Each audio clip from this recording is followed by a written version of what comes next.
નમસ્કાર, સ્વાગત છે આપ સૌનું એક્સાઇઝમાં। આધુનિક ભારતનો ઇતિહાસ, ભારત ઉપર અંગ્રેજોની વિજય, એમાં પહેલો ચેપ્ટર આપણે બંગાળ કમ્પ્લીટ કરી લીધું છે। બહુ ડિટેલમાં જોયું આપણે પ્લાસી અને બક્સર। આ લેક્ચરનો મુખ્ય ઉદ્દેશ રહેશે મૈસૂર રાજ્ય ઉપર અંગ્રેજોની વિજય। મહાન રાજાઓ જેમ કે હૈદર અલી અને ટીપુ સુલતાન। મૈસૂર રાજ્ય ભારતના ઇતિહાસમાં લોયલ્ટી માટે સૌથી પ્રખ્યાત છે। બાકી કોઈ પણ જગ્યા તમને આવી ઈમાનદારી નહીં મળશે જ્યાં સૈનિકો નવાબ રાજાની સાથે યુદ્ધ મેદાનમાં મૃત્યુ સ્વીકાર કરશે પણ અંગ્રેજ સાથે સંધિ નહીં। મૈસૂરનો ઇતિહાસ ગૌરવપૂર્ણ ઇતિહાસ છે, પરંતુ પ્રોબ્લેમ આ થઈ કે જ્યારે અંગ્રેજો મૈસૂર પર કબજો કરશે તો તમને ખબર છે ટીપુ સુલતાન ઇન્ડિયામાં નહીં ઇંગ્લેન્ડમાં પ્રખ્યાત હતો। ઇંગ્લેન્ડમાં બધા ટીપુ સુલતાન વિશે જાણતા કે ધ ટાઈગર મેન, વાઘ જેવો વ્યક્તિ। ઇંગ્લેન્ડના ઇતિહાસમાં ટીપુ ભણાવવામાં આવતું। અંગ્રેજો ડરી ગયા હતા ભારતમાં જો ટીપુ વિશે એટલું ભણશો તો આ લોકો આપણું નહીં ભણે, એટલે ટીપુને સિસ્ટમેટિકલી ઇતિહાસમાંથી ગાયબ કરી દેવામાં આવ્યું। આઝાદી બાદ થોડુંક આપણે એને ઓળખીએ છીએ, આજે તમે એને કમ્પ્લીટ ઓળખશો કે કેમ એ વ્યક્તિ એટલો ગજબનો હતો। અને એના પહેલા ભારતની પરિસ્થિતિઓ જોઈએ જેના કારણે તમને આ વધારે સમજ પડશે। ઓકે, મૈસૂર દક્ષિણ ભારતનું રાજ્ય છે। ટૂંક સમયના ઉપર આપણે આવીએ, પણ પહેલા ભારતની પરિસ્થિતિ જુઓ। તમને ખ્યાલ છે કે 1757 અને 1764 પ્લાસી અને બક્સરના યુદ્ધના લીધે અંગ્રેજો આ ભાગ ઉપર સંપૂર્ણ કંટ્રોલ કરીને બેઠા છે, જેને આધુનિક બંગાળ, ઓડિશા અને બિહાર આપણે કહીએ છીએ। ઠીક, અહીંયા અંગ્રેજોનું શાસન છે। ઇન્ટરેસ્ટિંગ ઘટના ધ્યાનથી સમજો। 1761 મરાઠાઓ યુદ્ધ હારી ગયા છે, પાનીપતનો તૃતીય યુદ્ધ અહમદ શાહ અબ્દાલી વિરુદ્ધ। એના વિશે આપણે ડિટેલ મરાઠાના ચક્રમાં જોશું। મરાઠાઓ માટે આ યુદ્ધ એમના ગૌરવપૂર્ણ ઇતિહાસનો પતન હતું, જ્યાં એક બાજુ મરાઠા સામ્રાજ્ય એકદમ ફાસ્ટ વધી રહ્યું હતું બાજીરાવના અંડર, ત્યાં આ યુદ્ધમાં બાજીરાવને ખતરનાક સેટબેક મળ્યા, લોકો મરી ગયા, મરાઠા સલ્તનત નબળી પડી ગઈ, ઇકોનોમિક લોસ ગયો, મહાન યોદ્ધાઓ જતા રહ્યા। મરાઠા હવે પોતાના એક્ઝિસ્ટન્ટ માટે, અસ્તિત્વ માટે લડી રહ્યા હતા, કેમ કે આ સામ્રાજ્ય નબળું પડી ગયું છે। 1565ના યુદ્ધ બાદ દક્ષિણ ભારતમાં એક મહાન સામ્રાજ્ય વિજય સામ્રાજ્ય હતું, એનું પણ પતન થઈ ગયું હતું। અને એમાંથી એક રાજા નીકળીને આવ્યા, પછી એક નાનામથા જમીદાર હતા, પછી રાજા બની ગયા, જેને આપણે વુડિયાર રાજા કહીએ છીએ। વુડિયાર રાજવંશ જે વિજયનગર સામ્રાજ્ય પછી નીકળ્યા છે, એ મૈસૂરના રિયલ રાજા હતા, વુડિયાર રાજાઓ। મરાઠાઓ જ્યારે ઉપર યુદ્ધ હારી જાય છે, ક્યાંકથી તો બદલો લેવો, ક્યાંકથી પાછા પૈસા ભેગા કરવા, તો મરાઠાઓ કન્ટિન્યુ અટેક કરશે વુડિયાર રાજ્ય ઉપર અને એની સાથે સાથે હૈદરાબાદ ઉપર। ક્લિયર? મરાઠાઓ કન્ટિન્યુ જે રેડ કરી રહ્યા છે, એમાં વુડિયારને હરાવશે, હૈદરાબાદને હરાવશે, એમના પૈસા લઈ લેશે, ત્યાં મંદિરો તોડી નાખે છે, ત્યાં હેવી પેનલ્ટી લગાડી દે છે। એટલે આ બંને રાજ્ય હૈદરાબાદ અને એની સાથે સાથે વુડિયાર એ ત્રાસી ગયા છે મરાઠાઓથી। અને એની સાથે સાથે એના જે વડિયાર રાજા હતા એ રાજા પડી ગયા નબળા, એમની પાસે પૈસા જ નહોતા, કેમ કે એ મરાઠાઓનો સામનો નહીં કરી શકતા। અને એમના વચ્ચે ઘુડસવાર હૈદર અલી, બહુ નીચી પોસ્ટ પર હતો, ઘુડસવાર હતો। એક સમય એવો આવી જાય છે કે વુડિયાર રાજા એના સૈનિકોની પગાર નહીં આપી શકતા, સૈનિકો ભૂખ્યા મળતા હતા અને એ પાછા જવાની તૈયારી કરતા હતા। ઇમિડિયેટલી ત્યારે જ હૈદર અલી પિક્ચરમાં આવે છે અને હૈદર અલી એના પર્સનલ બચાવેલા પૈસામાંથી સૈનિકોને પગાર આપી દે છે, એટલે સૈનિકો હૈદર અલી પ્રત્યે વફાદાર થઈ જશે। અને ધીરે ધીરે આ શું કરશે, જે વુડિયાર રાજા હતા એને પકડીને એના જ મહેલમાં કેદ કરી લેશે। દુનિયા માટે શાસન કોણ કરી રહ્યું છે? વુડિયાર। પણ રાજાની મહેલની બહાર ભી હૈદર અલીને પરવાનગી વગર ના નીકળી શકે, કેમ કે હૈદર અલી પાસે આર્મીની લોયલ્ટી હતી। આઈ હોપ તમે સમજી રહ્યા છો। આ બધું થતા 1767 થઈ ગયું છે, જ્યાં એક બાજુ ઉપર દ્વિશાસન પદ્ધતિ હેઠળ અંગ્રેજો સતત શક્તિશાળી થઈ રહ્યા છે, રાઈટ? આ રીતની ભારતની પરિસ્થિતિઓ છે, જ્યાં અંદરો અંદર માધવરાવ પેશવા લડી રહ્યા છે હૈદર અલીને નવાબથી હૈદરાબાદના. અંગ્રેજો પોતાના અસ્તિત્વ સંભાળીને બેઠા છે. અવધ હજી એક અત્યારે જસ્ટ રાજ્ય તરીકે સ્થાપિત થયું છે પાછો. અને આ વિષમ પરિસ્થિતિઓની અંદર હૈદર અલી સંભાળશે ઉડિયારનો રાજ્ય. પરંતુ રાજા તો ઉડિયાર જ છે. એ હૈદર અલી પોતાને ક્યારે રાજા સુલતાન નથી કહેતો, રાઈટ? એ સુલતાનની પદવી નથી લેતો. હૈદર અલી ધીરે ધીરે પોતાનો વિકાસ કરશે.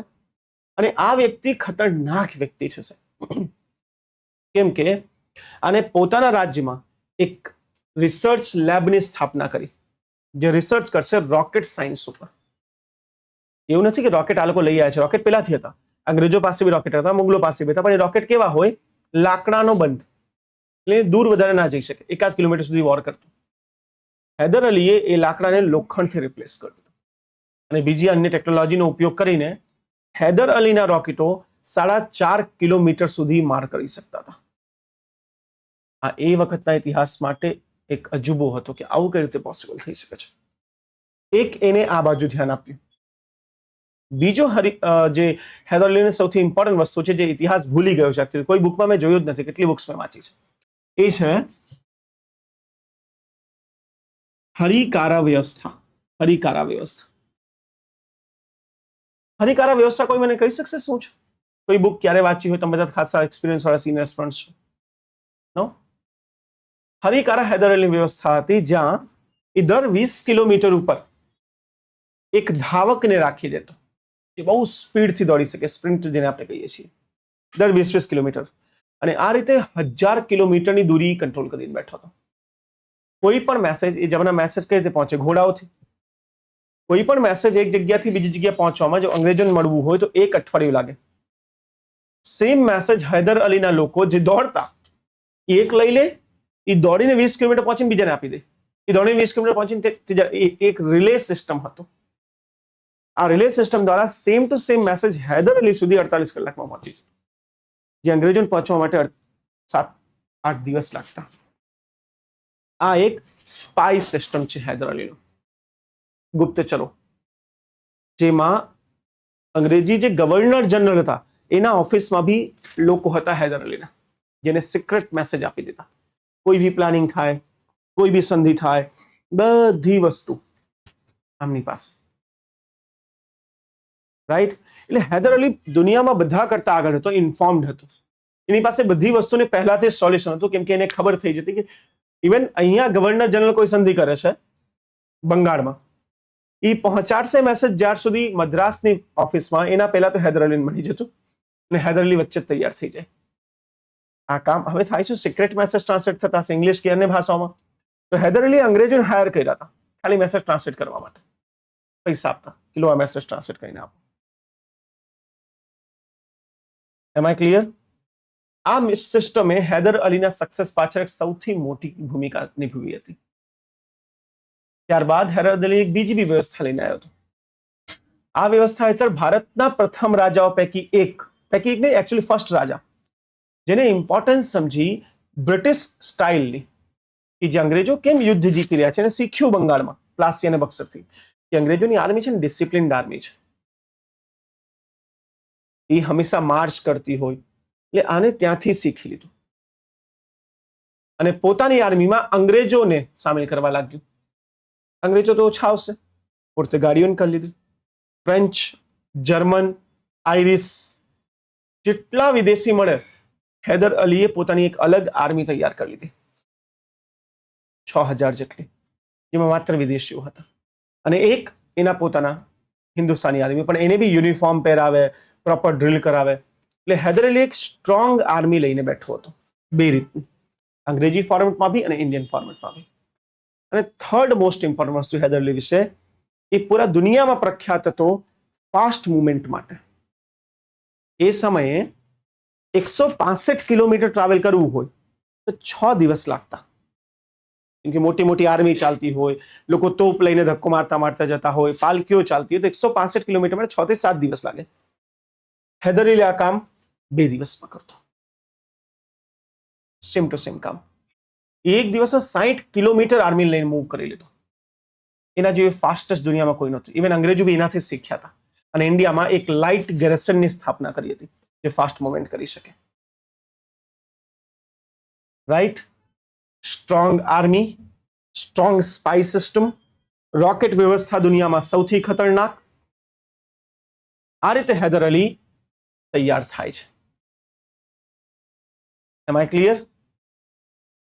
અને અંગ્રેજો આ વસ્તુ જોઈ રહ્યા છે, સ્પેશિયલી ફ્રેન્ચની ઇન્વોલ્વમેન્ટ. હવે તમે યાદ કરો 1764 ટૂંક સમય પહેલા જ ફ્રેન્ચ વોર પત્યો છે, થર્ડ કાર્નાટિક વોર, જેમાં અંગ્રેજો ફ્રેન્ચને કીધું કે હવે રાજનીતિમાં ઇન્ટરફેર ના કરતા. તો ફ્રેન્ચ હૈદર અલીની આર્મીમાં કેમ સામેલ થઈ રહ્યા છે? ઇવન એ ફ્રેન્ચ અધિકારીઓ જતા જે હૈદર અલીની આર્મીને ટ્રેનિંગ આપતા હતા. પહેલાથી જ અંગ્રેજો હૈદર અલીને શકની નજરથી જોતા કે આ માણસ અઘરો છે, આ કંઈક મોટું કરી જશે. પ્લસ જેમ જેમ હૈદર અલી સ્ટ્રોંગ થાય છે, મરાઠાઓ નબળા પડવા લાગ્યા. એક મરાઠા પેશવા બન્યા માધવરાવ, પણ એના બનવા પહેલા દુનિયાભરની પંચાયત થઈ હતી, જે મરાઠા લેક્ચરમાં જોશું. સિમ્પલી નબળો હતો, પહેલા જેવા સ્ટ્રોંગ નહીં. એટલે હૈદર અલી મરાઠાઓ ઉપર પણ આક્રમણ કરે છે. એમની પાસેથી કૃષ્ણા અને તુંગભદ્રા નદીના વચ્ચેની જે જગ્યા છે એ છીનવી લેશે અને દોઆબ પ્રદેશ કહેવાય છે. સૌથી વધારે ફળદ્રુપ જમીન દક્ષિણ ભારતમાં. પહેલા વોડિયાર રાજવંશની હતી, મરાઠાઓએ આક્રમણ કરીને જીતી લીધું હતું, એ પાછી લઈ લીધું. એટલે હવે મૈસૂર રાજ્યમાં હૈદર અલી એક યોદ્ધા તરીકે પ્રખ્યાત થઈ ગયો કે જે ઇજ્જત વોડિયારોએ લૂંટાઈ દીધી હતી એ હૈદર અલી પાછી બચાવે છે. એની સાથે સાથે હૈદર અલી અટેક કરશે હૈદરાબાદ ઉપર, ત્યાંથી બી ઠીકઠાક જમીન લઈ લેશે. ધીરે ધીરે જુઓ તો આ નાનો અમથો રાજવંશ જે આટલા મૈસૂરમાં હતો એ દોઆબ સુધી ફેલાઈ ગયો અને હૈદરાબાદ સુધી પૂરા દક્ષિણ ભારતમાં એનો કંટ્રોલ આવી ગયો. પ્રોબ્લેમ દક્ષિણ ભારતની નહોતી, પ્રોબ્લેમ હતી દક્ષિણ તટની, જ્યાં અંગ્રેજી કંપનીઓ હતી. અને હવે આ પૂરેપૂરો તટ હૈદર અલીના કંટ્રોલમાં છે. ક્લિયર? અંગ્રેજો આનાથી હંમેશા વિચાર કરતા કે આ ગડબડ છે, આના ઉપર કંટ્રોલ કરવાની ખાસ જરૂર છે. રાઈટ? 1767 ફાઇનલી એ સમય આવી ગયો જ્યારે અંગ્રેજોને લાગે છે કે હૈદર અલીને રોકવું જરૂરી છે, ખાસ ફ્રેન્ચના લીધે. અને હૈદર અલી અંગ્રેજો એક સિક્રેટ પ્લાનિંગ તૈયાર કરે છે. વોરેન હેસ્ટિંગ નહોતા એ વખતે, શું નામ હતું ગવર્નર જનરલનું, મારા માઇન્ડથી નામ નીકળી ગયું છે. એ પ્લાનિંગ ચાલુ કરવા લાગે છે. એ જઈને મળશે મરાઠાઓને સૌથી પહેલા, અને અંગ્રેજોએ મરાઠાઓને પ્રોમિસ કરી લીધું કે જો તમે અમારો સાથ આપો તો હૈદર અલીના પ્રદેશમાંથી તમને ચોથ વસૂલ કરવાનો અધિકાર આપી દેશું. હવે આ ચોથ શું છે? 25% કર. જે આ એવું માને છે કે જમીન તો અંગ્રેજોની છે, અંગ્રેજો ખાલી ત્યાંના રાજા મરાઠાઓની છે, અને મરાઠા ખાલી ત્યાંના રાજાને રાજ્ય કરવા આપે છે. સમજી ગયા છો? જે મુગલો કરતા.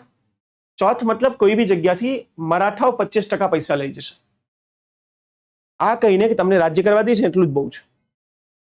અને એના ઉપર બીજા 10% સ્વદેશમુખી. ક્લિયર? તો અંગ્રેજોએ મરાઠાને પ્રોમિસ કર્યું તમને ચૌથ અમે આપી દેશું પૂરા મૈસૂરની. પ્લસ જ્યારે મૈસૂર હારી જશે તો જે દોઆબ તમારી પાસેથી જીતીને લઈ ગયા છે કૃષ્ણા અને તુંગભદ્રા વચ્ચે, એ બી તમને પાછું મળી જશે. એક ચોથ અને બીજું દોઆબ. આ બે લાલચ મરાઠાઓ એ વખતે પેશવા હતા માધવરાવ. આપણે ક્યાંની વાત કરી છે? 1767 થી 69. ક્લિયર? અહીંયા ધ્યાન આપી લે બેટા. માધવરાવ પેશવા હતા. માધવરાવને આ બધી પ્રોમિસ કરી દેવામાં આવી. સેમ સમયે અંગ્રેજો ગયા હૈદરાબાદ પાસે. હૈદરાબાદને એને બે પ્રોમિસ કરી. પ્રોમિસ નંબર 1, હૈદરાબાદના સંરક્ષણમાં એક રાજ્ય હતો આરકુટ.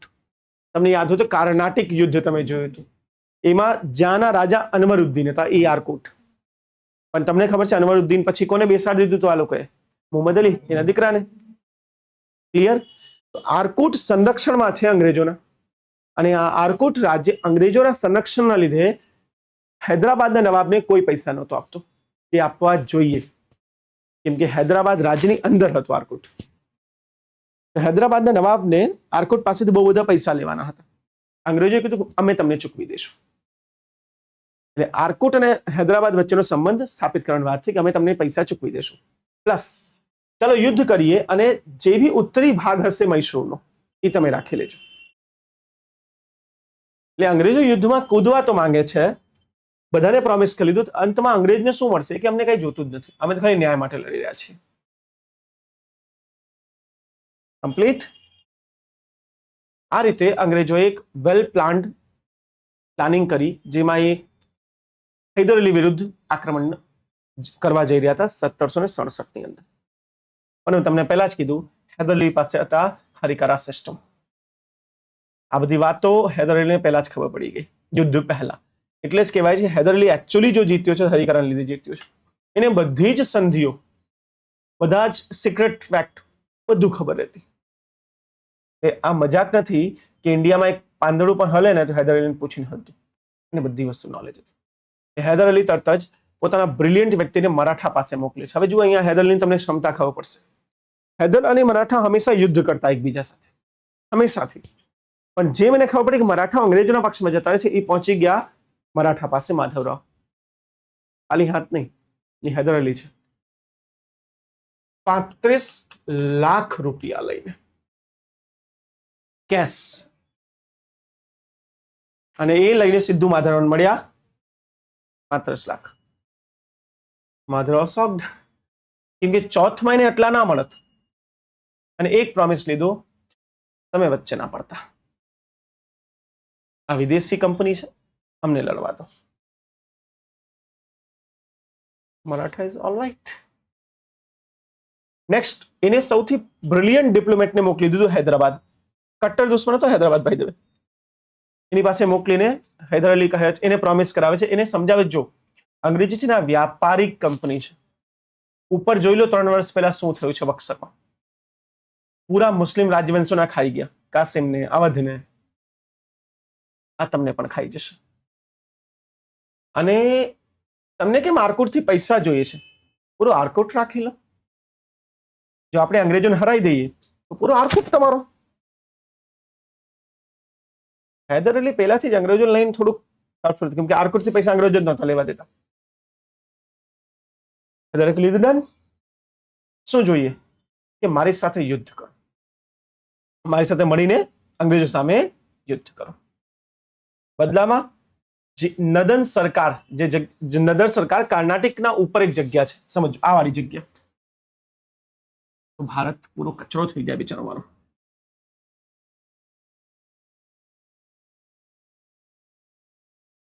આ તમારું કર્ણાટક હતું, આ નદન સરકાર છે જે અંગ્રેજોના કંટ્રોલમાં હતું.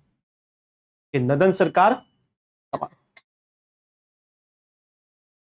ક્લિયર. હૈદરાબાદ બી લાલચમાં આવી ગયું. હૈદર અલીએ ડિપ્લોમેસી દેખાડી પ્રથમવાર ઇન્ડિયામાં, અંગ્રેજો કરતા ખતરનાક.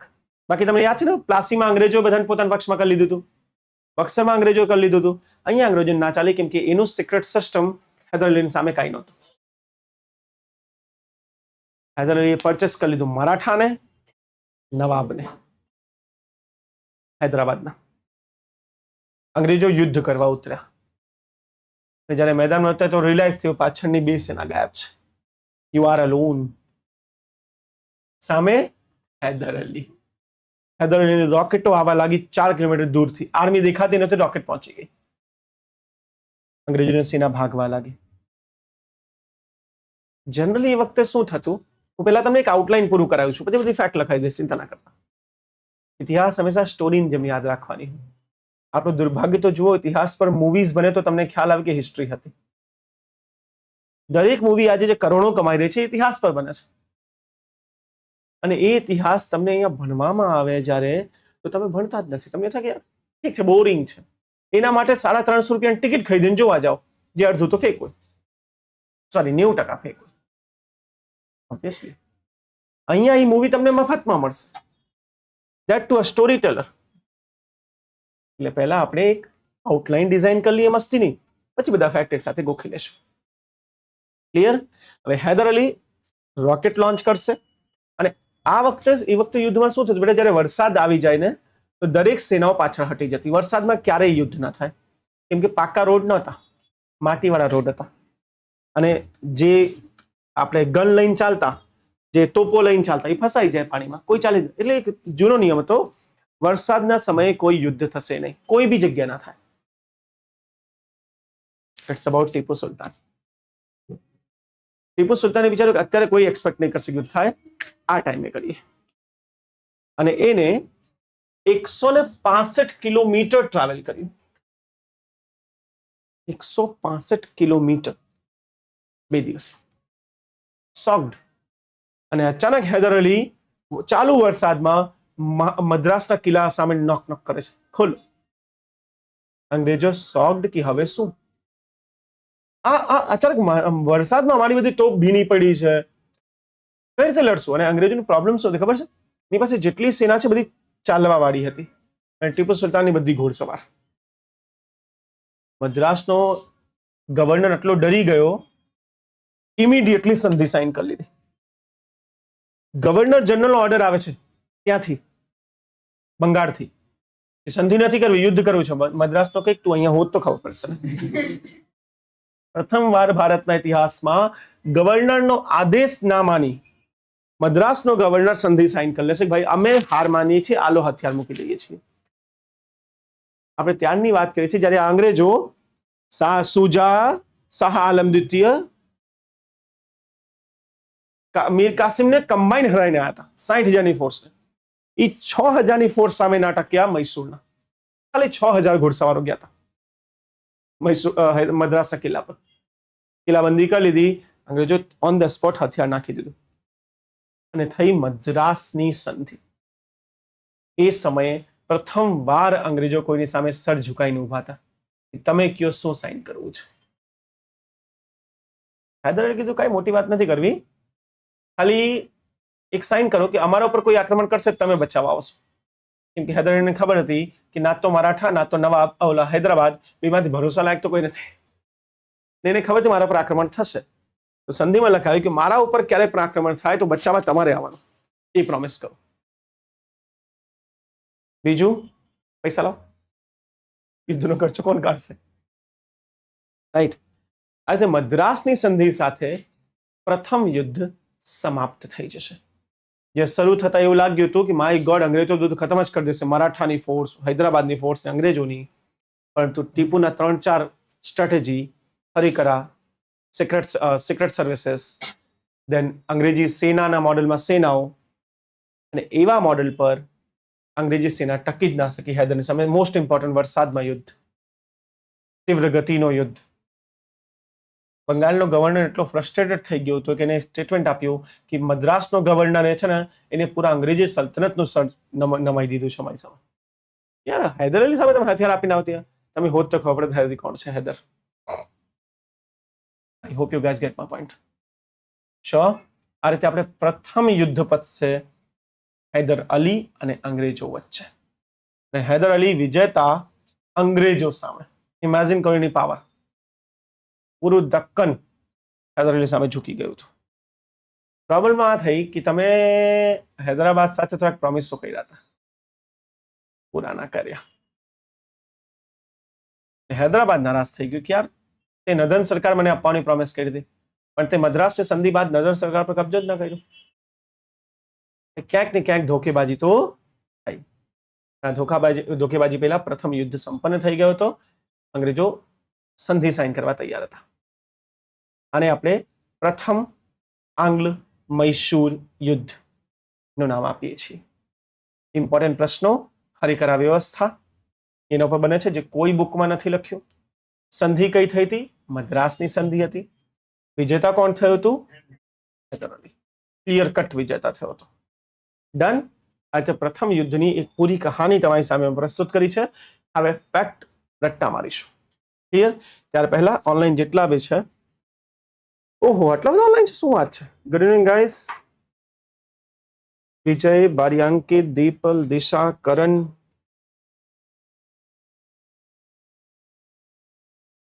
Hello Vinod, Nishad, good evening. ચાલો દેન ટોપિક નાખો. પ્રથમ એંગ્લો મૈસૂર યુદ્ધ. થોડુંક ફાસ્ટ લખજો બેટા. આ એ સમયનો ભારતનો પોલિટિકલ મેપ છે. આ મૈસૂર રાજ્ય હતો, આ હૈદરાબાદ રાજ્ય છે તમારો, આ મરાઠાનો રાજ્ય છે. અહીંયા અંગ્રેજો આવી ગયા છે. આ તમારો અવધનો રાજ્ય, રાઈટ. આ નદન સરકાર, આ કર્ણાટિક પ્રદેશ, અહીંયા મદ્રાસ. મેપ બેઝડ હંમેશા તૈયારી કરવી, કેમ કે જ્યાં સુધી મેપ ક્લિયર નહીં હશે, તમે ખાલી થિયરી જોશો, પોઝિશન ખાસ જો બધાની, તો દરેક વસ્તુ તમને ખ્યાલ આવી જશે, કોણ કાં કેમ યુદ્ધ કરી રહ્યો છે. ક્લિયર? પ્રથમ આપણે જેમ વાત કરી, હૈદરાબાદ નિઝામ જેમ કેન્સલ પેલું થયું છે, ઓકે, એની થોડીક થિયરી લખો તમે. પ્રથમ યુદ્ધમાં પ્રારંભિક સમયે હૈદરાબાદ અને મરાઠા અંગ્રેજો સાથે હતા, પરંતુ પછી હૈદર અલીના સિદ્ધાંતોના કારણે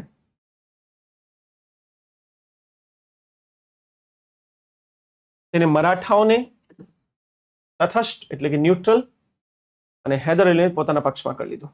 હૈદર અલીને પોતાના પક્ષમાં કર્યો છે.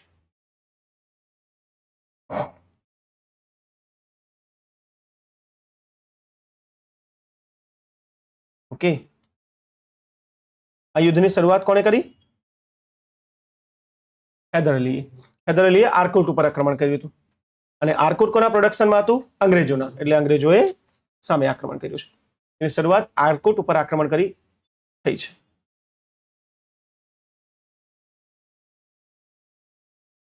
એક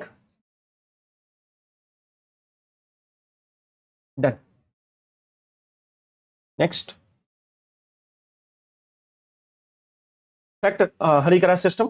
હરિકરા સિસ્ટમ સૌથી ઇમ્પોર્ટન્ટ વસ્તુ છે બેટા, આ બધું ખાસ લખજો. હરિકરા સિસ્ટમ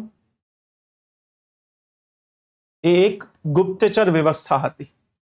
ગુપ્તચર વ્યવસ્થા હતી જે ધાવકો ઉપર આધારિત હતી. ધાવક એટલે રનર. કે સેકન્ડ, રિસાલા વ્યવસ્થા. રિસાલા. આ શું ખબર છે? જે આપણે બ્રિટિશ આર્મીને રાખતો નહીં, યુરોપિયન આર્મીની જેમ હૈદરની આર્મી, એને રિસાલા વ્યવસ્થા કહેવાતી. આ વિશ્વમાં એકમાત્ર પાસે હતી, જે છે હૈદર અલી.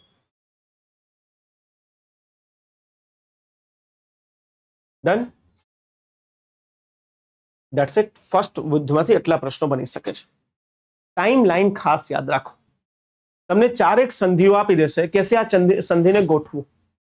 અલ્હાબાદની સંધિ 1764, મદ્રાસની સંધિ 1769. આ સિક્વન્સ યાદ રાખજો.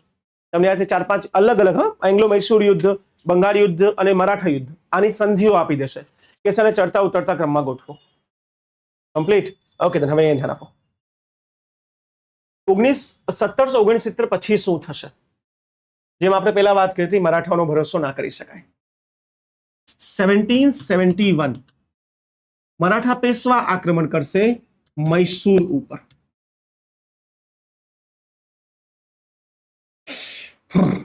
મૈસૂર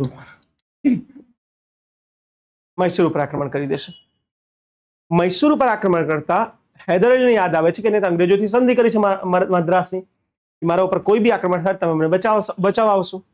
અહીંયા અંગ્રેજોએ ધોકેબાજી કરી દીધી. અંગ્રેજો બચાવવા ના ગયા. હૈદર અલીને ખબર પડી ગઈ કે અંગ્રેજો ભરોસો કરવા જેવા તો નથી, અમને સબક શીખવવું પડશે. પણ ઇમિડિયેટલી કોઈ ઓપ્શન જ નહોતો સબકનો. કોઈ બહાનું તો જોઈએ ને જે સબક શીખવવા માટે હોય, રાઈટ? એ હૈદર અલી પ્લાનિંગમાં હતો કે આને કંઈ પણ કંઈક મોકો મળવો જોઈએ ખાલી. 1775, મારી વાતો બહુ ધ્યાનથી સમજજો. 1775 મરાઠા, એવી સિચ્યુએશન બની જશે જે મરાઠા લેક્ચરમાં જોશું આપણે. મરાઠા અને અંગ્રેજો એમના વચ્ચે યુદ્ધ શરૂ થઈ જાય છે. પુરંદરની સંધિ વગેરે આપણે જોશું નેક્સ્ટ લેક્ચરમાં.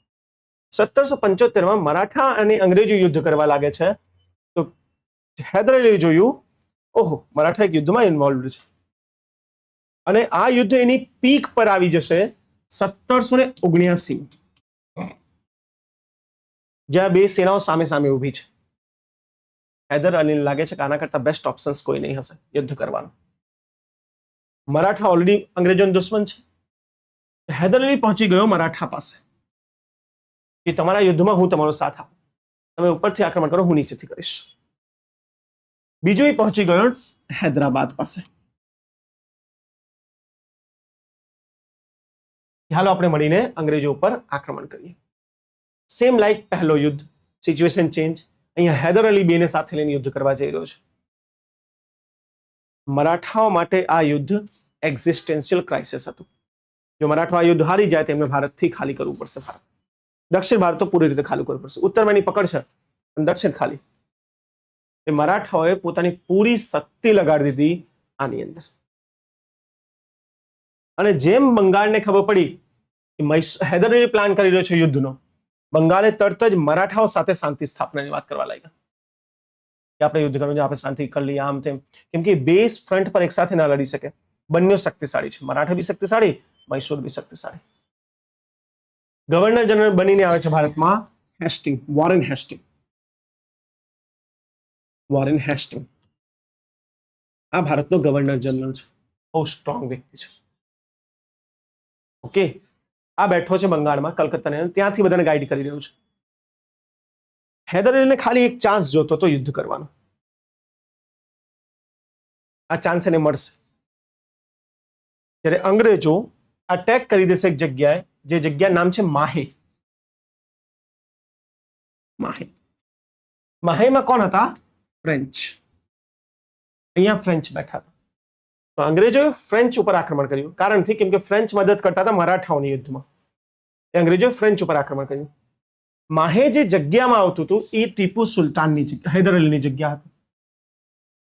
હૈદર અલી ચાન્સ શોધીને બેઠું હતું. એને કીધું તમે અમારા ક્ષેત્રમાં આક્રમણ કરી રીતે શકો, બસ ખતમ, હું તમારા ઉપર આક્રમણ કરીશ. અને હૈદર અલી એક જબરજસ્ત સેના લઈને આક્રમણ માટે જતો રહી છે. ક્લિયર? ત્યારે અંગ્રેજી જનરલ હતા બેલી. બેલી નામ હતું એનું, બેલી. આ 4000 લોકોની સેના લઈ સામનો કરવા આવે છે હૈદર અલીનો. જ્યાં અંગ્રેજોના ઇતિહાસમાં સૌથી ખતરનાક ઘટના ઘટશે. હૈદર અલી એક રોકેટ છોડે છે. તમને ખબર છે રોકેટ ટેકનોલોજીની. ઇન્ટરેસ્ટિંગલી એની રોકેટ આવીને અંગ્રેજો જ્યાં હથિયાર રાખ્યું હતું એના ઉપર પડી જાય છે. પુલીપુર કહેવાય છે, પુલીલુર. પુલીલુર, પુલીલુર. આ બી મને જનરલ બુક્સમાં મિસિંગ દેખાયું. યાર આવી મોટી ઘટના કેવી રીતે મિસિંગ થઈ શકે? ઇતિહાસની સૌથી મોટી ઘટના છે. બેલીના 4000 સૈનિકો ક્યાં જતા રહ્યા ખબર જ ના પડી. કેમ કે એમને જ્યાં બોમ્બ મૂક્યા હતા ને એ જ બ્લાસ્ટ થઈ ગયું. એની જ છાવણી હૈદર અલી 4 કિલોમીટર દૂર બેસીને બ્લાસ્ટ કરી દીધી. કેમ કે એની રોકેટ પહોંચી શકતી હતી. આ સૌથી મોટી ઘટના હતી યુદ્ધની અંદર. અને આ ઘટના બાદ અંગ્રેજો સમજી ગયા હતા, સ્પેશિયલી બંગાળ, વોરેન હેસ્ટિંગ, એ હવે અઘરું છે. એટલે તરત જ મરાઠાઓ પાસે પહોંચ્યા. 1782 મરાઠાઓને કીધું સાલબાઈની સંધિ કરો, તમને જે જોતું લઈ લો. પેલા મરાઠાને હરાવી દીધું, છતાં એને આપી દીધું બધું. સિમ્પલ, એને શાંતિ જોતી હતી. બીજું વધ્યા હૈદરાબાદ બાજુ, તું શું કામ હૈદર અલી સાથે છે, લે રાખ. એ બીજે તો રહ્યો અંગ્રેજો પાછો. એટલે આ વખતે લાસ્ટ ટાઈમ વાળું ઊંધું થઈ ગયું. હૈદર અલી યુદ્ધ મેદાનમાં એકલા. રાઈટ? આ તો બધી બુકો લખે છે. તો મારા અહીંયા ઉભા રહેવાનો શું ફાયદો? હવે હું તમને થોડુંક રિયલ પિક્ચર દેખાડું. આ બધું તો ઇન્ડિયાની કહાની છે. આ યુદ્ધ એકચ્યુઅલી ખાલી ઇન્ડિયાનો યુદ્ધ હતો જ નહીં. આ યુદ્ધ મેઇનલી છે અમેરિકાનો યુદ્ધ. કેમ? 1775 અમેરિકામાં સિવિલ વોર ચાલુ થઈ જાય છે. અમેરિકાના આઝાદીનો યુદ્ધ, જેમાં વિદ્રોહીઓની મદદ ફ્રાન્સ કરે છે અંગ્રેજો વિરુદ્ધ. અમેરિકામાં જબરજસ્ત યુદ્ધ ચાલ્યું છે, યુરોપમાં જબરજસ્ત યુદ્ધ ચાલ્યું છે. ફ્રાન્સ અને ઇંગ્લિશ સામે સામે છે. અને એમના વચ્ચે એમને ખબર પડે છે ફ્રાન્સ, હૈદર અલીની તમે મગજ જુઓ સાહેબ, ઇન્ડિયામાં છે અને ફ્રાન્સમાં મિત્રતા કરીને બેઠો છે. ત્યાંને ફ્રાન્સ પાસેથી મદદ માંગી કે તમે યુરોપમાં હરાવો, હું ઇન્ડિયામાં હરાવું. પછી ઇન્ડિયામાં તમે મફતનો વ્યાપાર કરી લેજો ફ્રાન્સ અંગ્રેજોને જેમ. ફ્રાન્સને લાલચ આપી અને ફ્રાન્સનું પોતાનું હિત ઇન્વોલ્વ હતું. એટલે ફ્રાન્સ એ 2000 કરતા વધારે સૈનિકો વાળી એક નેવી ઇન્ડિયા તરફ મોકલી દીધી. જો આ નેવી ના આવી હોત તો હૈદર અલી પતી ગયો. કેમ? કેમ કે બંગાળ અને બોમ્બે થી વિશાળ નેવીઓ નીકળી હતી મદ્રાસ તરફ હૈદર અલીને હરાવવા માટે. કોની? અંગ્રેજોની. બંગાળમાં એની પાસે અવધની સેના હતી સાહેબ, લાખોની. ત્યાંથી ગજબની નેવી વોરશિપ નીકળી. એને એવું કે મૈસૂર પાસે તો ક્યાં શિપ છે, અને અચાનક જ પિક્ચરમાં હિન્દ મહાસાગરની અંદર આવશે ફ્રાન્સની નેવી. બધા સોગ્ડ, ક્યાંથી આવી ગઈ? ને ફ્રાન્સની નેવીએ 3-4 વર્ષ રોકી રાખ્યું દરિયામાં અંગ્રેજોને. એટલે અંગ્રેજોને જે મદદ મળવી જોતી હતી દક્ષિણમાં, એ ના મળી. આ એક ઘટના ના ઘણી હતો. ફ્રાન્સ ઉભું ના હોત હૈદર અલી સાથે તો હૈદર અલી ક્યારનો પતી ગયો. બુક્સમાં પર્સપેક્ટિવ ખાલી છે, ક્યાંય દેખાતું જ નથી. ઇવન હૈદર અલીની આર્મીને ટ્રેન કરે છે ફ્રાન્સ. હૈદર અલી પાસે જે હથિયાર હતા એ ફ્રાન્સે પહોંચાડ્યા હતા. જે એક્સપેરિમેન્ટ રોકેટનો થયું હતું એ ફ્રાન્સે કર્યું હતું. ફ્રાન્સનો પર્સપેક્ટિવ બુકથી મિસિંગ છે. કેમ કે મને એક વસ્તુ સમજ નથી પડતી, જો હૈદર અલી જીતી રહ્યો છે, આપણે જોયું જીતી રહ્યો છે, પુલીલુરીની યુદ્ધ 4000 સૈનિકો મરી ગયા, નેવી પહોંચી નથી શકતી, તો હૈદર અલી સંધિ કેમ કરશે? કેમ કે તમારી બુક એટલું જ લખે છે કે હૈદરાબાદ અને મરાઠાઓએ સાથ છોડી દીધું એટલે હૈદર અલીને સંધિ કરવી પડી. એવું નહોતું. હૈદર અલી તોય આ બધા ઉપર ભારી હતું. એકચ્યુઅલી લોચો ક્યાં પડશે ખબર છે તમને? યુરોપમાં. જ્યાં અમેરિકાનું યુદ્ધ ખતમ થઈ જાય છે તો ફ્રાન્સ અને અંગ્રેજો સંધિ કરી લે છે. આ ન્યૂઝ જેમ પહોંચી ફ્રાન્સના અહીંયા નેવી પાસે, તમે નહીં માનો, લિટરલી ચાલુ યુદ્ધ છોડીને જતા રહ્યા. યુદ્ધ ચાલુ હતું, ફાયરિંગ ચાલતી હતી, અચાનક એને ન્યૂઝ મળે છે કે આપણે ભાઈ સંધિ થઈ ગઈ, શાંતિ, વાળી લ્યો શિપ્સ. ને હવે બંગાળની નેવીને મદ્રાસ પહોંચતા કોઈને રોકી શકશે? મરાઠાઓ બીજી બાજુ તૈયાર હતા યુદ્ધ માટે, કેમ કે 1782માં એમના અને અંગ્રેજોના વચ્ચેનું યુદ્ધ ખતમ થઈ ગયું હતું. હૈદરાબાદ પહેલાથી જ પોતાની સેના મોકલી ચૂક્યો છે મૈસૂર વિરુદ્ધ. હવે હૈદર અલી બધી બાજુથી ઘેરાઈ ગયો છે. અને સૌથી ખતરનાક ઘટના 1782, હૈદર અલીને પાછળ, આને ગુજરાતમાં શું કહેવાય? બેક સાઈડ ને પીઠ. અચ્છા, હિન્દીમાં બી જ કહેવાય યાર. શું બૈરું? અબે બૈરું તો આઈ થિંક વાઇફ ને કહેવાય ને. પીઠ જ કહેવાય, કાંઈ વાંધો નહીં, જે કહેવાય જમને તો ફાઇનલ કોડની આજુબાજુની જગ્યાએ પીઠ કહી દઈએ. ઠીક, ઓકે. પીઠ પર એને કેન્સર થઈ ગયો હૈદર અલીને. એટલે હૈદર અલી ચાલુ યુદ્ધમાં વચ્ચે ખતમ. હવે ડર શું? જો સેનાને ખબર પડી કે સુલતાન મરી ગયા, સેના ભાગી જશે. અને ટીપુ સુલતાન ત્યારે ત્યાંથી 400 કિલોમીટર દૂર હતો. એ પોતે યુદ્ધ કરતો હતો, એ અંગ્રેજોની સેના રોકતો હતો. ટીપુ સુલતાનને ન્યૂઝ મળી, કેમ કે સિક્રેટ એજન્સી જબરજસ્ત હતા. તમે નહીં માનો, ટીપુ સુલતાન હવાની ગતિથી પહોંચ્યો છે મૈસૂર. એ પહોંચી ગયો અને એક છાવણીમાં મીટિંગ થઈ. 9 દિવસ હૈદર અલીના મૃત્યુની ન્યૂઝ બહાર જ ના આવી. એના માટે ખાવાનું જતું, એની જેમ હૈદર અલી તૈયાર થઈને બેસશે મોડું છુપાઈને, તો બધાને એવું લાગતું કે હૈદર અલી જીવતા છે. કોઈ ન્યૂઝ ના આપી, કેમ કે ન્યૂઝ મળતા જ આર્મીમાં પેનિક ફેલાઈ જશે. એક સિક્રેટ સિસ્ટમ બનાવીને 9 દિવસ હૈદર અલીના નામ પર શાસન થયો છે. પરિસ્થિતિ એવી બની ગઈ હતી કે સમય આવી ગયો હતો યુદ્ધને ખતમ કરીએ. બંને માટે, એક તો અંગ્રેજોને અમેરિકામાં જબરજસ્ત લોસ થયો હતો.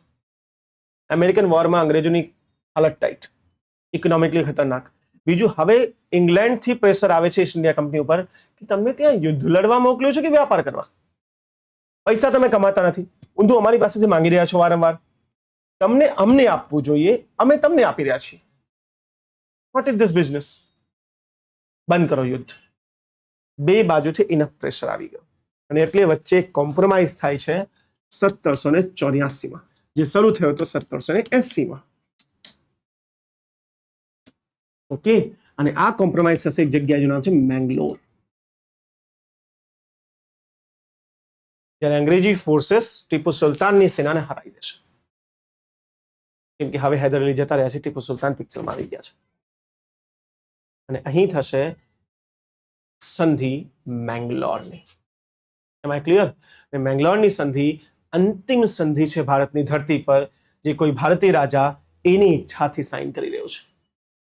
આની બાદ જે બી સંધિ થશે એ અંગ્રેજો નક્કી કરશે અને અંગ્રેજોની ઈચ્છાથી સાઇન થશે. I hope you guys understood my point. Sure? મેંગ્લોરની સંધિ શું હતી? જેને જે લૂંટ્યું છે બધું પાછું આપી દીધું. એક કાઇન્ડ ઓફ પીસ, શાંતિ સ્થાપના માટે. કેમ કે હવે એકબીજા સામે ટકી શકે એવી પરિસ્થિતિ બેમાંથી કોઈની નથી. ક્લિયર? આઈ હોપ તમને સેકન્ડ વોર સમજ પડી ગઈ. 1780 થી 1784. પહેલી ક્યારે હતી? 67 to 69. પહેલામાં કઈ સંધિ થઈ? કઈ સંધિ? ને બેટા દિવસમાં નહીં. पहले में कौन सी संधि हुई? बंगाल.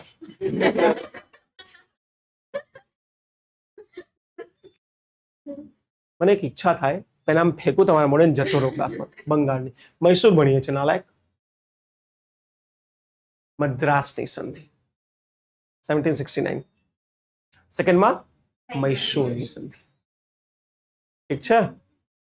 અરે સોરી, મેંગ્લોરની સંધિ. ડન? ક્લિયર છે આપ સૌને? ઓકે ધન. આ રીતે બે યુદ્ધ પત્યા, પ્રથમ અને દ્વિતીય. દ્વિતીય યુદ્ધ પછી કન્ડિશન ટાઈ થઈ ગઈ, બે ઇક્વલ થઈ ગયા. એક બાજુ ટીપુ સુલતાન આવી ગયો છે, બીજી બાજુ અંગ્રેજો આવી ગયા છે. ટીપુ સુલતાન સૌથી ખતરનાક રાજા છે. એના પપ્પા કરતા 4 હાથ આગળ. ટીપુ સુલતાન રાજા બનતા સમજી ગયો, લાસ્ટ યુદ્ધથી એક્સપિરિયન્સ લઈ લીધું કે ભાઈ સાહેબ ફ્રેન્ચ ભાગી જશે. આ વખતે એને હજી આર્મી સ્ટ્રોંગ કરવાની ચાલુ કરી. ઓકે, એક જગ્યા છે આર્કુટ, તમને ખબર છે, ખાસું પ્રખ્યાત છે આર્કુટ. આર્કુટ એ જ મહેલ છે જ્યાં રોબર્ટ ક્લાઇવ એકવાર કબજો કરીને બેઠા હતા. તમને સેકન્ડ વોરની એક હજી ઇન્ટરેસ્ટિંગ વસ્તુ કહું. આયરકુટ, તમને આયરકુટ તમને યાદ છે? ગવર્નર જનરલ આયરકુટ કયા યુદ્ધમાં હતો? પ્લાસી. કાનાડી. પ્લાસીમાં હતો. પ્લાસીમાં હતો ને? હા, પ્લાસીમાં હતો. પેલા કર્ણાટિક લડ્યું, પછી પ્લાસીનો મુખ્ય હીરો છે આર્કુટ, એક military commander. Governor military commander હતો. આર્કુટ ઇંગ્લેન્ડ જતો હતો બધું મૂકીને, એકદમ ઘરડો. પણ એની લેગેસી તો જુઓ. એને અંગ્રેજી આયરમેન કહેવાય. જ્યારે દ્વિતીય યુદ્ધમાં અંગ્રેજો હારી રહ્યા હતા તો આર્કુટને બોલાવ્યો. આર્કુટ કે ભાઈ હું ચાલી નથી શકતો. એને સ્ટ્રેચર પર લઈ આવ્યા હતા. એ સ્ટ્રેચર પર બેસીને એને આર્મીને કમાન્ડ આપી છે, તોય અંગ્રેજ આર્મી જીતી ગઈ છે. એટલે કહેવાય એને iron man of England.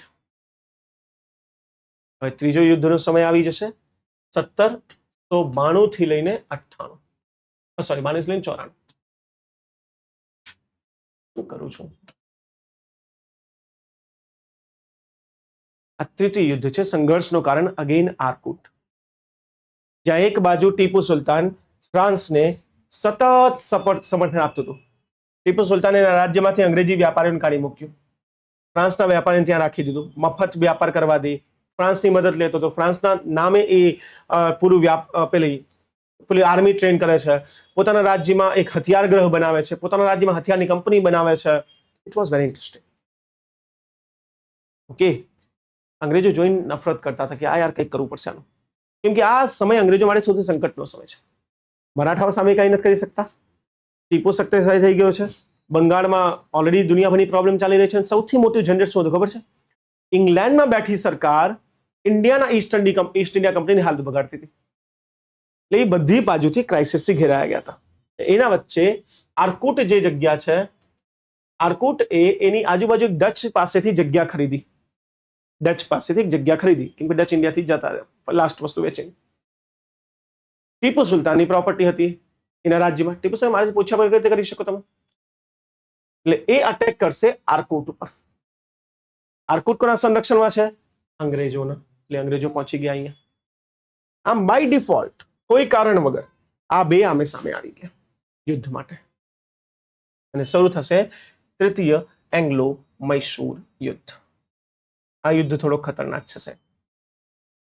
Initially Tipu Sultan એવો જબરજસ્ત હતો કે અંગ્રેજોને ખતરનાક હરાવે છે દરેક જગ્યાએ. એના મદ્રાસમાં પહોંચી ગયો હરાવા, 2-4 જગ્યાએ હજી હરાવી દીધું. ઇવન એ શું કરતો ટીપુ સુલતાન, જે અંગ્રેજો બંદી બની જાય એને મારે નહીં, એક નવી વસ્તુ ચાલુ કરીને કન્વર્ટ કરાવતો ક્રિશ્ચિયાનિટીથી ઇસ્લામમાં બધાને. ઓકે. અને બીજા યુદ્ધમાં એક નીતિ હતી ઇન્ટરેસ્ટિંગ, એ તમને કહું કે બીજો યુદ્ધ કેમ એટલો સફળ રહ્યો બધાનો સાથ છોડવા બાદ બી. ટીપુ સુલતાને એક નીતિ સ્વીકારી હતી જેને સ્કોચ અર્થ પોલિસી કહેવાય. અંગ્રેજોની સેના ચાલતી સેના છે એટલે એને પહોંચતા ટાઈમ લાગશે અને એક જગ્યાથી બીજી જગ્યાએ જતાય ટાઈમ લાગશે. રસ્તામાં પાણીની જરૂર પડશે, બધી વસ્તુની જરૂર પડશે. ટીપુ સુલતાને શું કીધું કે જે એમના રસ્તામાં જગ્યા આવે દરેક નદી નાળા દરેક જગ્યાએ ઝેર નાખી દો, કોઈ જીવતો ના. અને એક ઘાસ બી જીવતી ના રહેજો, બધા આગ લગાડજો. ના ખાવાનું મળશે ના પાણી, સેનાની જાતે મરી જશે. અને સ્કોચ અર્થ પોલિસી કહેવાય જે ટીપુએ અને એના પપ્પાએ અંગ્રેજો વિરુદ્ધ અપનાવી હતી. સ્કોચ અર્થ પોલિસી એનાથી અંગ્રેજી સેના તો આમ જ પતી જતી, ભૂખ્યા પ્યાસ્યા પતી જતી સાહેબ. ઇવન એક ઇન્ટરેસ્ટિંગ ઘટના છે તમને કહું, તમે સાંભળીને શોક થઈ જશો. બિલિયન્સથી જો તમે ખાલી અંગ્રેજો પાસે જ્યારે ખાવા માટે કઈ ના વધ્યું તો લોકલ વ્યાપારી પાસે જતા, કેમ કે ત્યારના યુદ્ધ અલગ હતા. આજની જેમ નહીં બધા ઘરમાં બેસી જાય, યુદ્ધ ચાલતું માર્કેટ ખુલ્લી હોય, સૈનિકો જાય માર્કેટથી વસ્તુ, કેમ કે યુદ્ધ ગ્રાઉન્ડમાં થઈ રહ્યું છે, અહીંયા અસર ના થવી જોઈએ. આજના ક્રિકેટની મેદાનની જેમ એક બાજુ ક્રિકેટ ચાલે છે, બીજી બાજુ બધું. તો સૈનિકો પહોંચી ગયા પેલા વ્યાપારી પાસે ખરીદવા. એ બાદ ટીપુ સુલતાનની વોર્નિંગ પેલા થઈ હતી, કઈ વેચતમાં નાખીશ. એની પાસે કઈ ઓપ્શન્સ જ ના વધ્યું મરેલા પ્રાણીઓને ખાવા સિવાય. અંગ્રેજી સેનાની વાત કરું છું. અંગ્રેજી સેનાએ શું કર્યું સાહેબ, મરેલા ગાય જે હોય ને એને ખરીદીને લઈ ગયા ખાવા માટે, કેમ કે એની પાસે બીજું કોઈ હતું જ નહીં. વેજ બધું બાળી નાખ્યું છે, નોન વેજ મળતું નથી. હવે ટીપુની તમે ટેકનિક જુઓ. ટીપુની સેનામાં જેટલા મિલિટરી કમાન્ડર હતા એ બધા મોસ્ટ ઓફ બ્રાહ્મણ હતા, ઉચ્ચ વર્ગના. તો ટીપુએ એક અફવા ફેલાવી, આ અંગ્રેજો ગાયનું માંસ ખાય. હિન્દુ વિરોધી તો જો, હું હિન્દુ સંરક્ષક છું અને આ અંગ્રેજો જુઓ. અફવા ફેલાવી અને લોકલ લોકોના મનમાં અંગ્રેજો પ્રત્યે નફરત ભરી દીધી. યુદ્ધ લોકલના સપોર્ટ વગર ના થાય, સમય એવો હતો. અને ઇન્ડિયન્સે એને અંગ્રેજોને ખાવા માટે કઈ ના આપ્યું, ભાત નહીં. સેના ભૂખે મરી ગઈ સાહેબ. ગિવ મી અ સેકન્ડ. હેલો. નહીં ચાલુ જ છે લેક્ચર, 10 મિનિટમાં છૂટી જશે. હા 6:30 વાગશે. જી જી. હા તેને ઉપર મોકલી દો ને મેડમ. એટલે લેક્ચરનો ટાઈમ ફિક્સ ના હોય, થોડુંક ઉપર નીચે થાય હે ને. કોઈ બી લેવા કે ઉપર આવીને બેસે, નીચે શું કામ ઉભા હોય. મારા લેક્ચરમાં ટાઈમિંગ કોઈ બી ફિક્સ નથી હોતું. ક્યારેક બહુ વધારે બી ચાલશે કે હવે અહીંયા એને ના મૂકી શકું, કારણ યુદ્ધ આપણે કરી લીધું છે. વચ્ચે મૂકીશું, કાલે 5 મિનિટનું લેક્ચર થોડી હવે લેવા આવીશ પાછો. કોઈ બી તમને લેવા આવે એમને કેવું ઉપર આવો, આરામથી બેસો. આપણી પાસે વેટિંગ એરિયા છે, એટલે મોટો રીડિંગ રૂમ બનાવ્યો છે, બાજુમાં ઓફિસ મારી ખાલી જોઈ, ત્યાં બેસો. રાઈટ. મને ફોન કરીને નામ લખ્યું, મારો છોકરો નીચે વાટ જુએ છે, નોટ માય પ્રોબ્લેમ. હું ભણાવવા આવ્યો છું, રાઈટ. ઓકે. ક્યાં હતા આપણે? તીર્થ યુદ્ધમાં. તો બીફની જે નીતિ સ્વીકાર કરી એના લીધે એક પૂરી સેના અંગ્રેજોની વિરુદ્ધ મોરલી બી લડવા લાગી. બોલે છે નૈતિક રૂપે કે હિન્દુ વિરોધી છે, અને લોકલ હિન્દુ બધાના વિરોધમાં ઉભા થઈ ગયા. ક્લિયર? આ પ્રકારની ઘટના યુદ્ધમાં કરીને ટીપુ એવી પોલિસી અપનાવીને અંગ્રેજોને હરાવતો. પણ આરકોટ પર યુદ્ધ કરતા સમયે ટીપુ થોડોક નબળો થઈ ગયો, કેમ કે અંગ્રેજી સેના આ વખતે બહુ સ્ટ્રોંગ હતી. 1794 આવતા અંગ્રેજોએ આરકુટને કબજો કરી લીધો, ટીપુને હરાઈ દે છે અને ટીપુ સાઇન કરશે શ્રીરંગપટ્ટનમની સંધિ. ટીપુના ઘર સુધી અંગ્રેજો ઘૂસી જશે, એના પાટનગરમાં, શ્રીરંગપટ્ટનમમાં. રાઈટ. ઇંગ્લેન્ડમાં એક પ્રખ્યાત કહાની થઈ ગઈ ત્યાં સુધી. આ 2-4 વર્ષમાં ટીપુ જેને બી કબજો કરે એની સાથે જે કરતો એ પૂરા ઇંગ્લેન્ડમાં, એના જે પછી કેદીઓ છૂટ્યા, પછી અંગ્રેજો જયારે જીતી લીધું, કેદીઓ છૂટ્યા, એને છૂટીને કહાનીઓ લખી છે ટીપુના. ટીપુ કેવો ખતરનાક, કેટલો ક્રૂર છે. અને એ કહાનીઓ ઇંગ્લેન્ડમાં બેસ્ટ સેલર બુક બની ગઈ. એટલે ઇંગ્લેન્ડના દરેક વ્યક્તિ હવે ટીપુને ઓળખતા હતા, એ ક્રૂર છે. ઇંગ્લેન્ડના દરેક વ્યક્તિ ટીપુથી નફરત કરતા હતા. ઓકે, આઈ હોપ તમે સમજી રહ્યા છો. એટલે જવું જવા વાર લાગશે આવા લેક્ચરમાં, એટલે હજી ચાલશે, હજી 10-15 મિનિટ તો ચાલશે મિનિમમ. ત્રીજી યુદ્ધ બી ટીપુ હારી જશે. રાઈટ, આ કહાની આપણે અહીંયા સુધી પહોંચાડી દીધી છે. ત્રીજો યુદ્ધ ત્રાવણકોર, કોચીન રાજ્યના ડચ લોકો પાસેથી વગેરે વગેરે બધું મેં તમને ઓલરેડી ભણાવી દીધું છે. ત્યાં જ કહાની અહીંયા લખી છે. ડન. ટીપુએ જનરલ મિડોઝ કોણ? ફ્રેન્ચ હતો, જેના સાથે અંગ્રેજોને હરાવ્યું હતું, જેના નેતૃત્વમાં. આ પિક્ચર કેમ બદલાઈ? ત્રીજી યુદ્ધમાં પિક્ચર એકચ્યુઅલી કેમ બદલાઈ? અંગ્રેજોનો એક ગવર્નર જનરલ બન્યો કોર્નવાલિસ. તમે બધાને ઓળખો છો, આ ભવિષ્યમાં ઓળખી લેશો. સૌથી પાવરફુલ ગવર્નર જનરલ, ભારતનો એકમાત્ર ગવર્નર જે ઓફિસમાં ના બેઠો. એ બંગાળ મૂકી મૈસૂર આવી ગયો અને મૈસૂરમાં સેનામાં સૌથી આગળ ઉભો થઈને યુદ્ધ કરે છે. કોર્નવાલિસને એટલે રિયલ લોર્ડ કહેવાય. યુદ્ધ કરતો તો સેનાની વચ્ચો વચ્ચ ઉભો થઈને, ઓફિસરની વાતો ના કરે. જ્યારે એ આવે તો અંગ્રેજી સેનાનું મોરાલ વધી ગયું, સ્ટ્રેટેજી વધી ગઈ અને અંગ્રેજી સેના ઇઝીલી જીતી જશે. શ્રીરંગપટ્ટનમમાં એવી સંધિ થાય છે સાહેબ, જે સંધિ કોઈ ઇમેજિન ના કરી શકે. ટીપુ પાસેથી 3.5 કરોડ રૂપિયા માંગવામાં આવ્યા યુદ્ધના ખર્ચ તરીકે. ટીપુનો અડધો રાજ્ય લઈ લીધું અંગ્રેજોએ, એમાં મરાઠાઓને, હૈદર અલીને બધાને વેચી દીધું, હૈદરાબાદને. અને 3.5 કરોડ ઇમિડિયેટલી ટીપુ ક્યાંથી લાવશે? તો ટીપુના 2 રાજકુમારોને એ લોકો ગીરવી લઈ ગયા. પૈસા આપશો ત્યારે રાજકુમાર આપીશું. ઇંગ્લેન્ડમાં પ્રખ્યાત બુક લખાઈ, ધ પ્રિન્સ ઇન કેપ્ટિવ, કબજામાં પ્રિન્સ. બહુ ફેમસ બુક છે ઇંગ્લેન્ડની. ટીપુ સુલતાન સંપૂર્ણ રૂપે હારી ગયો આ યુદ્ધ, પણ મળતો નથી, હજી જીવતો છે. બીજા કોઈ રાજા હોત ને તો મોજ શોખ કરત, પણ આ ટીપુ છે. 92 પછી ફરી ટીપુ ઊભું થશે, ટેકનોલોજી પર ખર્ચ કરશે. અને બીજું, ફ્રાન્સમાં ક્રાંતિ થઈ ગઈ છે, ફ્રેન્ચ ક્રાંતિ. તો ટીપુ ફ્રાન્સના ક્રાંતિનો સમર્થક થઈ જાય છે, જેકોબિયન ક્લબની રચના કરી દે છે. આઈ હોપ તમે સમજી રહ્યા છો. આઝાદીનો ક્લબ, એમ લિબર્ટીનો ક્લબ. મૈસૂરમાં લિબર્ટીનો પેડ લગાડશે, સ્વતંત્રતા માટેનો એક પેડ. પોતાને નાગરિક કહેવા લાગ્યો, રાજા નહીં. જે ત્યાંના સિદ્ધાંતો હતા, લોકશાહીના સિદ્ધાંતો, એ ટીપુએ સ્વીકાર કરી લીધા. એડવાન્સ આર્મી ઊભી કરી, હજી હથિયાર ભેગા કર્યા, ટેકનોલોજી ઉપર કામ કર્યું, વ્યાપારને પ્રોત્સાહન આપે છે. 3.5 કરોડ રૂપિયા અંગ્રેજોને આપી આવે છે અને પોતાના 2 પ્રિન્સને છોડાઈને લઈ આવશે, રાજકુમારોને. આ ભારતના ઇતિહાસમાં ક્યાંય નથી થયું. 2 પ્રિન્સ. હા, આ પ્રિન્સોને અંગ્રેજો બહુ સારી રીતે સાચવ્યું હતું. એવી બુક્સ ખોટું લખે છે. અંગ્રેજોને રાજાઓની જેમ જ રાખ્યા હતા ને રમકડાઓ આપતા. કારણ શું હતું ખબર છે? એ પ્લાન કરી રહ્યા હતા કે આ બેને ક્રિશ્ચિયાનિટીમાં કન્વર્ટ કરી દે. ઇવન એને ક્રિશ્ચિયન બુક્સ ભણાવતા, ચર્ચ લઈ જતા. બ્લડમાં ટીપુનું ખૂન હતું સાહેબ, ના કન્વર્ટ થયા. ટીપુને લઈ આવશે, પણ હવે ઇન્ડિયામાં ગવર્નર જનરલ ફરીથી બદલાઈ જશે અને જે આવે છે એ છે સામ્રાજ્યવાદી. એક સિમ્પલ ઈચ્છા હતી કે ટીપુ નામનો ટેન્શન પાળવો કેમ. અને બીજી વસ્તુ શું થઈ બેટા? ફ્રાન્સની અંદર નેપોલિયનનો રાજ્ય આવી જાય છે, બહુ શક્તિશાળી વ્યક્તિ નેપોલિયન. અને નેપોલિયન સાથે મળીને ટીપુ પ્લાનિંગ ચાલુ કરે છે. ટીપુ પહેલો ઇન્ડિયન ઇન્ટરનેશનલિસ્ટ હતો, જે આંતરરાષ્ટ્રીય સ્તરથી લોકોને ભેગા કરીને યુદ્ધ કરશે.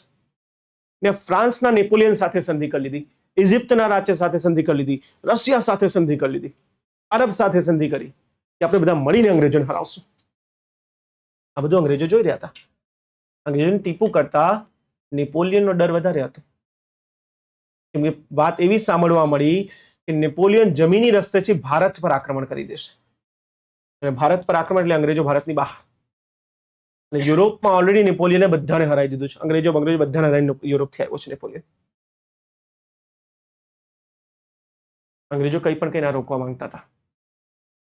ચાન્સ શોધી રહ્યા હતા ટીપુ પર આક્રમણ કરવા માટે, અને ચાન્સ મળી ગયો. અંગ્રેજો કીધું તું ફ્રાન્સની મદદ કરે છે. શ્રીરંગપટ્ટનમના સંધિમાં લખ્યું છે તું ફ્રાન્સની મદદ નહીં કરીશ ક્યારે, તો તું કરે છે. આ બહાનો નહીં, 1798-99 એ ચોથો યુદ્ધ કરશે. 1780-99. આ વખતે ટીપુ ઓલરેડી વીક હતો. એક મોટી સેના લઈને ટીપુના ક્ષેત્રમાં ઘૂસી જાય છે અંગ્રેજો.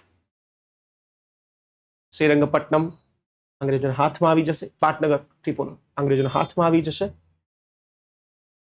અંગ્રેજોએ બહુ ઓફર આપ્યા ટીપુને સરેન્ડર કરી દે, નવાબ બનાવી દેશું, પેલું કરી દેશું, પેલું જે બંગાળમાં થયું કાસિમ જાફર વગેરે, ટીપુ છે ભારતનો એકમાત્ર રાજા એ સમયનો યુદ્ધ મેદાન પર લડવા ગયો, ભાગ્યો નહીં ને પોતાના પાટનગર દરવાજે એની ડેડ બોડી પડેલી મળી અને એને ડાયલોગ આપ્યો કે સિંહની જેમ એક દિવસનો જીવન ગીદડની જેમ 100 દિવસના જીવન કરતા વધારે સારું, અને સિંહની જેમ લડતા લડતા ટીપુ સુલતાન પોતાને શહીદ કરી દે છે. એના રાજ્યમાં રહેતા હિન્દુઓનું સંરક્ષણ કરે છે, પણ બીજા રાજ્યમાં રહેતા બધાનું શોષણ કરે છે. એ સમયનો નિયમ હતો. તો આજની હિસ્ટ્રી જે દેખાય, ટીપુ હિન્દુ વિરોધી હતો. ભાઈ સાહેબ, ટીપુ મંદિરો બનાવતો, મંદિર બનાવવા ટેક્સ આપતો, એના રાજ્યમાં બધાનું સંરક્ષણ. ઇવન એની બાજુના રાજ્યમાં એક મુસ્લિમ સમુદાય છે, એને ભૂલ કરી હતી, 40 લોકોને જીવતો જળ સળગાવી દીધું ટીપુએ. ટીપુના ધર્મથી નહીં. ટીપુના આર્મીમાં વધારે ખાસ જનરલ બ્રાહ્મણ હતા, વધારે ખાસ, મુસ્લિમો કરતા બ્રાહ્મણો વધારે હતા. ટીપુને જે રીતે આપણે આજે જોઈએ છીએ એ રીતે ટીપુ નથી, પણ આમ ચોથું યુદ્ધ થાય છે અને મૈસૂરની સલ્તનત સંપૂર્ણ રૂપે ખતમ. અને એની જગ્યા જે જૂના રાજા વુડિયાર હતા એને અંગ્રેજો આઝાદ કર્યું. વુડિયારને નામ માટે ખાલી રાજ્ય ઉપર બેસાડી દીધું અને એને કીધું તારી કોઈ આર્મી નહીં રહેશે, તારે અમારી આર્મી સાચવવાની, ખાલી અમારી આર્મી તને સિક્યુરિટી રહેશે. નામ માટે એક નાનું અમથું રાજ્ય, પ્રેક્ટિકલી કોઈ રાજ્ય મળ્યું નહીં.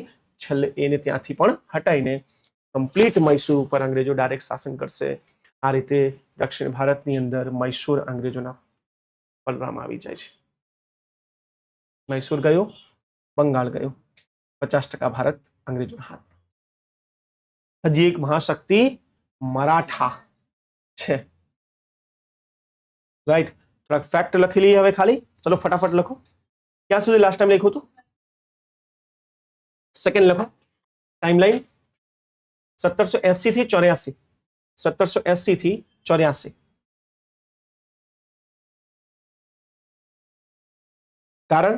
કારણ અંગ્રેજો દ્વારા માહે ઉપર અટેક. અંગ્રેજો દ્વારા માહે ઉપર અટેક, આક્રમણ.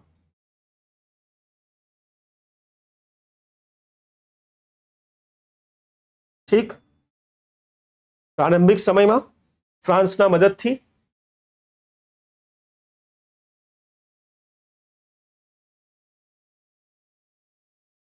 હૈદર અલી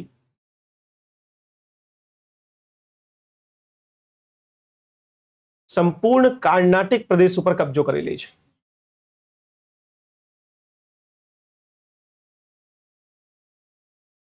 ઓકે.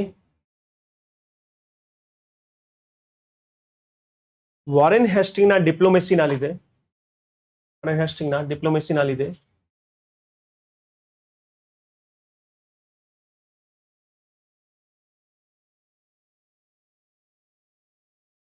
નિઝામને અલગ કરી દેવામાં આવે છે.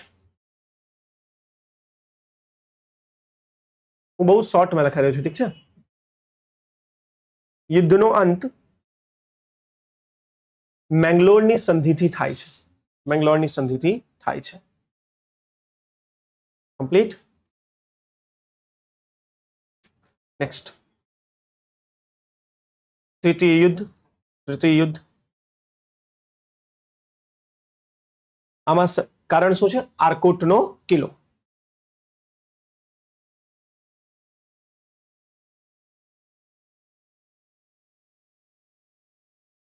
સંધિ શ્રીરંગપટ્ટનમની સંધિ.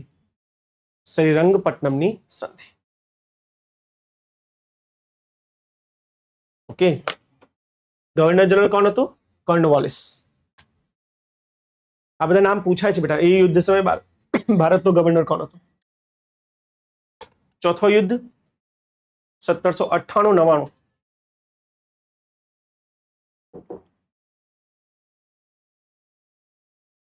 Governor general Wellesley, lord Wellesley.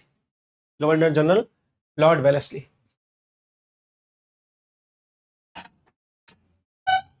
Complete. Okay, ખતમ. આટલું જ છે. 4 યુદ્ધ તમારે અહીંયા પતી ગયા.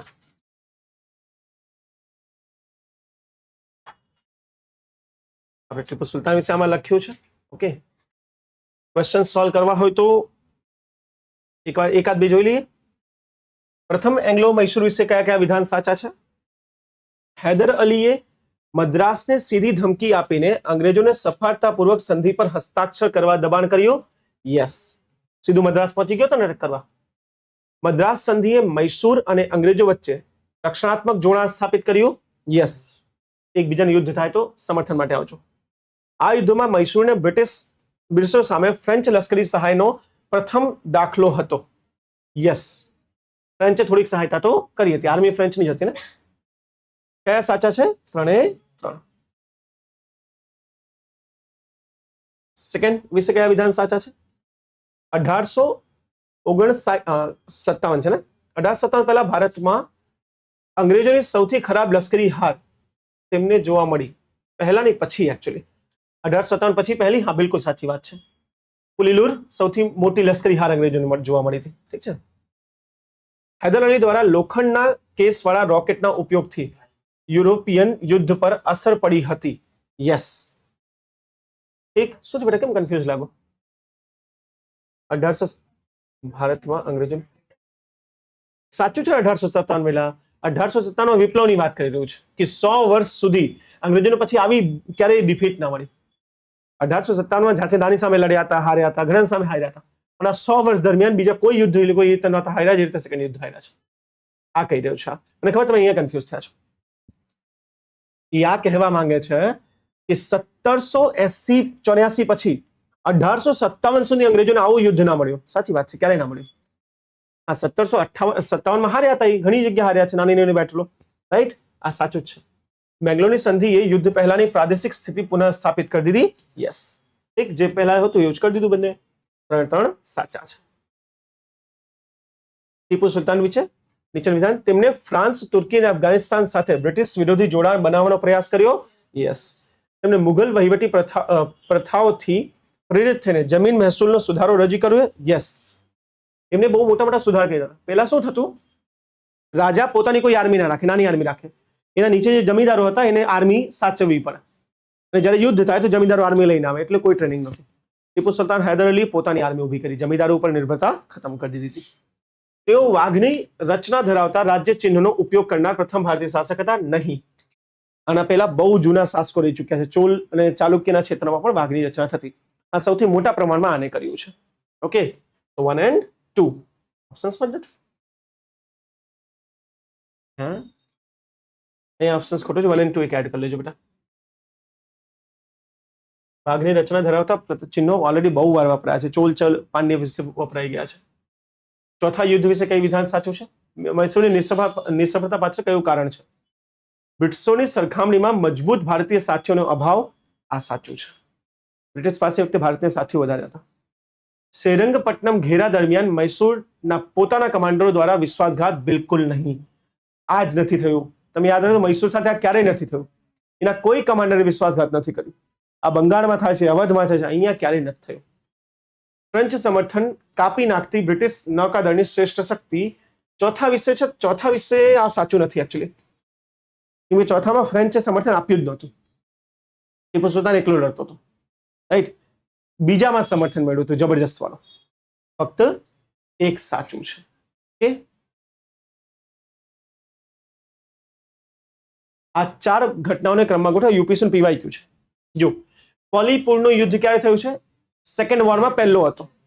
ઓબ્વિયસલી આ મેંગ્લોરની સંધિ કરતા પહેલો થયો હશે। સેરિંગપટ્ટનમ તો ત્રીજા યુદ્ધમાં છે, વાત જ જવા દો। ટીપુ સુલતાનની મૃત્યુ તો ચોથા યુદ્ધમાં છે। તો સૌથી પહેલા શું હશે? પોલીપુરનું યુદ્ધ, એ 2 આગળ રહેવું જોઈએ। એક આ છે, આના પછી મેંગ્લોરની સંધિ 1, સેરિંગપટ્ટનમની સંધિ અને ટીપુ સુલતાનની મૃત્યુ। આ પ્રકારના પ્રશ્નો હવે બહુ પૂછાય છે સિક્વન્સમાં ગોઠવડા। એટલે મેં તમને કહ્યું ટાઈમ યાદ રાખજો કઈ રીતે થશે। ઓકે, હવે ઓનલાઈન અથવા તો ઓફલાઈન કોઈને કંઈ પૂછવું હોય તો please ask, else I'll conclude this lecture. આ લેક્ચર આપણે અહીંયા ખતમ કરીશું। થોડુંક જલ્દી થઈ ગયું છે એટલે મને ખબર છે, નો ઇશ્યુ। રાખીએ અહીંયા, ચાલો, થેન્ક યુ વેરી મચ।